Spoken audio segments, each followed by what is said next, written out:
এরকম তো হয় না, আমি কাউকে চিনতে পারছি না। আমার শরীরের ওপরে কন্ট্রোল নেই, আমি মনে হচ্ছে সৈন্যের ওপরে ভেসে বেড়াচ্ছি।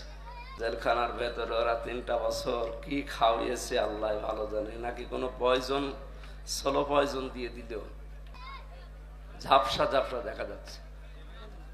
এই 11টার দিকে এক ডাক্তার দেখিয়েছিলাম, ঔষধের ডোজ মনে হয় রিয়াক্ট করেছে।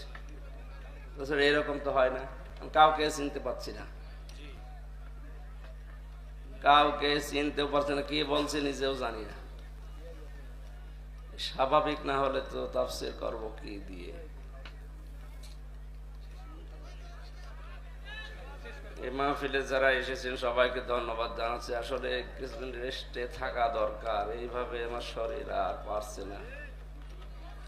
জেলখানার ভেতরে ওরা 3টা বছর কি খাওয়িয়েছে আল্লাহ